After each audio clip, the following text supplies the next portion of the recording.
Bine v-am găsit, bine v-am regăsit, dragilor din Zodia Balanță, oriunde v-ați afla.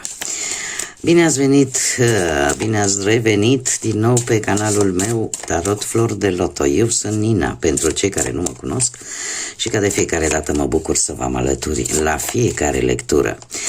Azi voi face lectura generală pentru primele zile ale lunii octombrie, mai precis perioada cuprinsă între 1 și 5 octombrie inclusiv.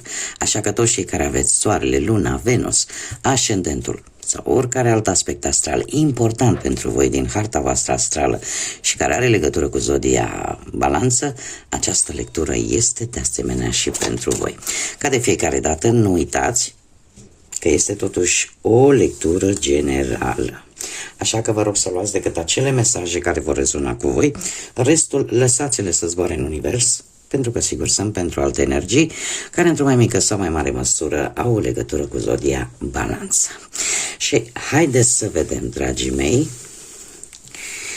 ce ne spun cărțile cu rune, ce mesaje au de transmis.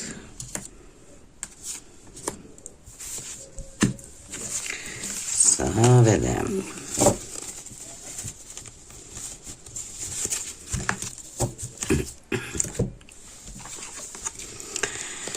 Dragilor dragi, ia să vedem ce avem noi aici. Hei, dragii mei,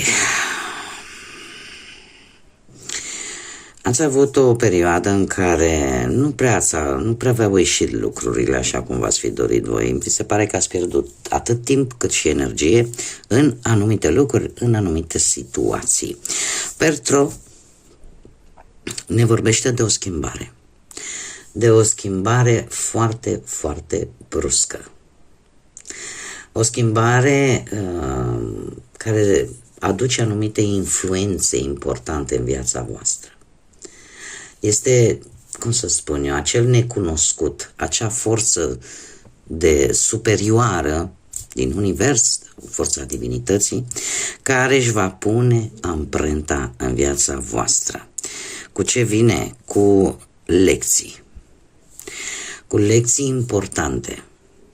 Lecții care te vor învăța să pui anumite limite, acolo unde trebuie să le pui, limite unor persoane, limite în fața unor situații și în general să știi exact unde să te oprești. Această schimbare bruscă pe unii poate afecta pe plan material și să cam rămână un pic așa fără resurse.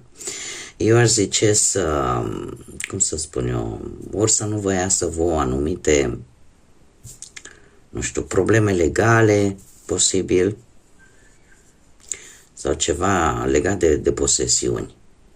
Dar, per general, e vorba pur și simplu de lecții. Lecții pe care voi trebuie să le învățați, pe care trebuie să vi le însușiți și chiar dacă, trebuie să vă mai spun un lucru, chiar dacă e greu, nu pot să spun că nu este, este destul de dificil, dar lăsați timpul să treacă. Și o să vedeți că într-o bună zi o să vă dați seama că de fapt nu a fost întâmplător ce poate s-a întâmplat de curând. Deci nu a fost deloc întâmplător, a fost ca o, cum să spun, ca o lecție pe care v-a dat-o destinul, v-a dat-o universul, pentru că voi trebuia să învățați ceva. Orică erați într-o situație în care nu erați hotărâți să luați o decizie. Era o decizie care trebuia să o luați poate de ceva vreme. Și tot ați amânat, și tot ați amânat. Și la un moment dat, știți cum e, că Dumnezeu, universul, cine vreți voi, în funcție de fiecare de ce credință are, la un moment dat e ca și cum trebuie să-l pun pe drumul ce bun. Cum fac? E ca un copil. Suntem ca niște copii și în momentul în care nu facem ceea ce trebuie, nu, părintele ne lasă și la un moment dat ne pune în situația în care vrem, nu vrem, va trebui să luăm decizia respectivă sau tocmai pentru a învăța lecția pe care o avem de învățat. Haideți totuși să vedem ce ne spune și tarotul. Ce vine pentru dragii mei din Balanță în aceste zile, perioada cuprinsă între 1 și 5 octombrie.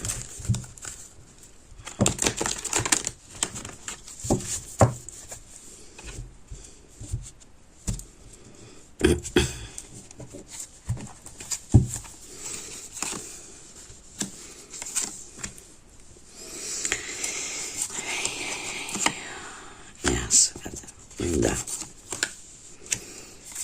Acum parcă să zicem că se mai deschide un pic orizontul. Dragilor, viața voastră în general este într-adevăr un pic dată peste cap, poate un pic mai mult. Am un 7 de cupe aici care îmi spune că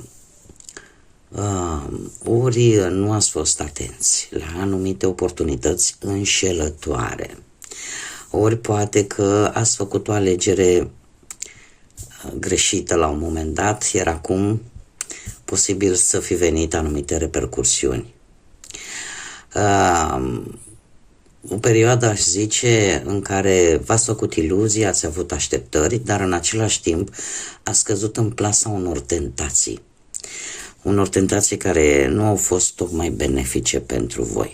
Ce este împotriva voastră, mare atenție, împotriva voastră sau care joacă cumva contra voastră, poate să fie o haină de stat, poate să fie cineva în uniformă, nu știu, plecând de la poate un avocat, partea asta a poliției sau, în general, persoane cu o anumită uniformă. Nu știu dacă au legătură cu zodiile de aer, Gemeni, Balanță, Vărsător, dar trebuie să vă spun că este cineva foarte intransigent. Este cineva pe care nu-l puteți convinge cu lucruri emoționale, sentimentale, pentru că are o așa mare logică și o raționalitate încât nu ține cont de aceste lucruri. Nu știu, poate să fie chiar și un contabil. În general, cei care au de-a face foarte mult cu funcții de-astea statale, știi, de autoritate.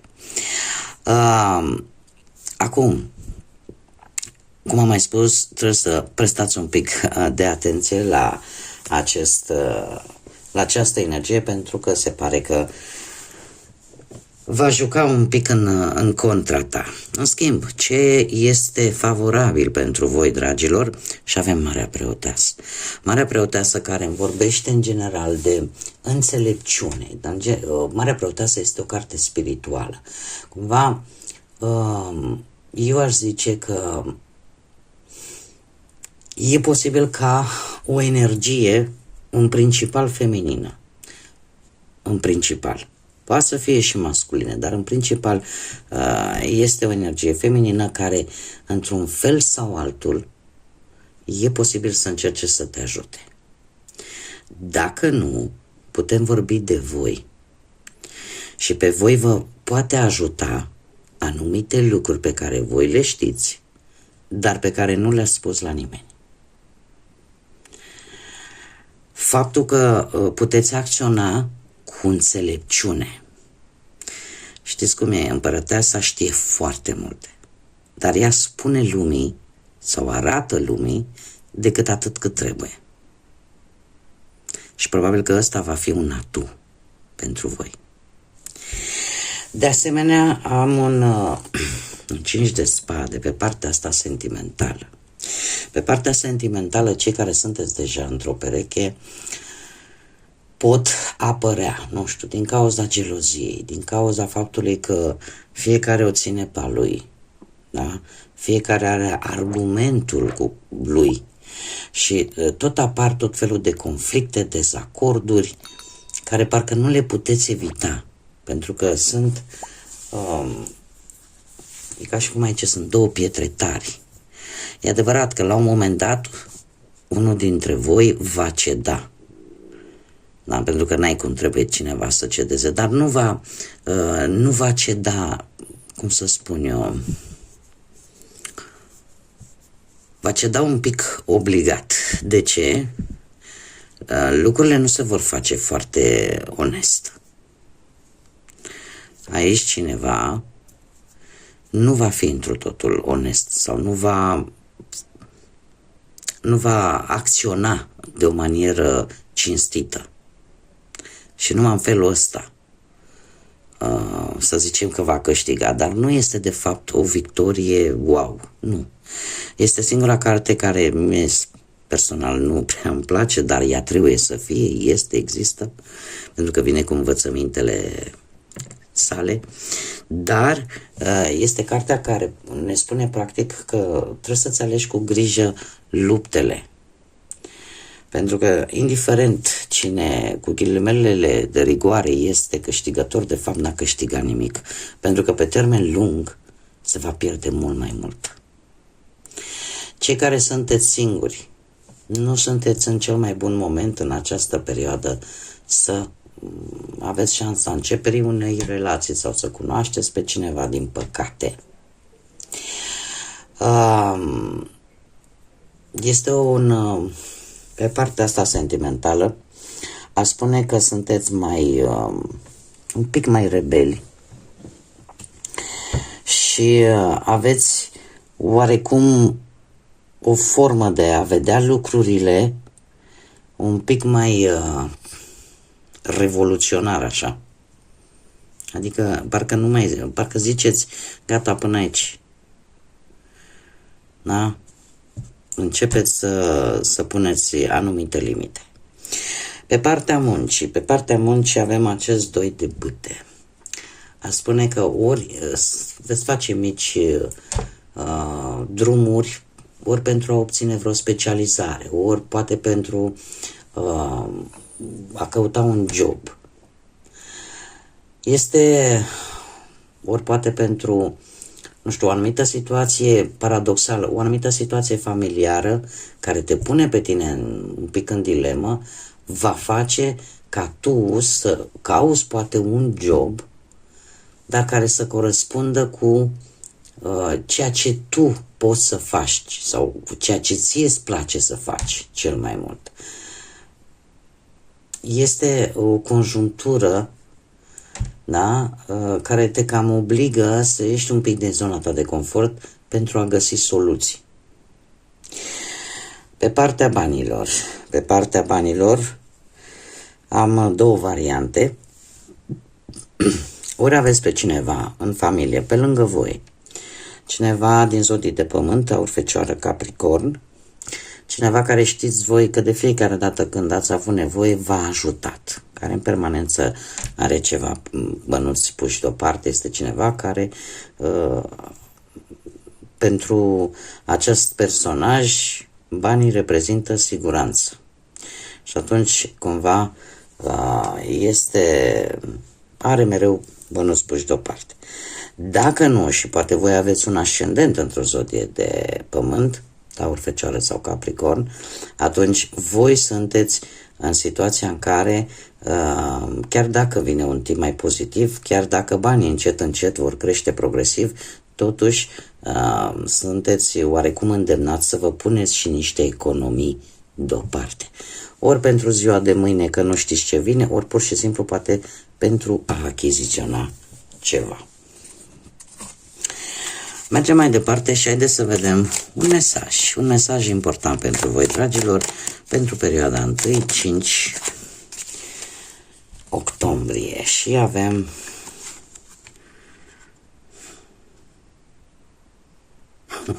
foarte interesant, dar și foarte tricky așa mesajul ăsta. Zice, chiar nu înțeleg încă, sunt un geniu. Țin să cred că este un mesaj care ne vorbește tare mult, clar, de inteligență. Chiar dacă nu înțelegeți, până într-un anumit punct, nu înțelegeți o anumită situație pe care voi o traversați, mare atenție, că puteți avea o epifanie. Ce înseamnă asta? Puteți avea o idee inspirată într-un anumit moment. Așa se petrece spontan. Iar ideea asta pe voi vă va ajuta ori să soluționați ceva important, ori pur și simplu să vă puneți un pic în ordine gândurile, să vă puneți un pic în ordine planul de bătaie. Da? Așa că eu zic că nu este rău.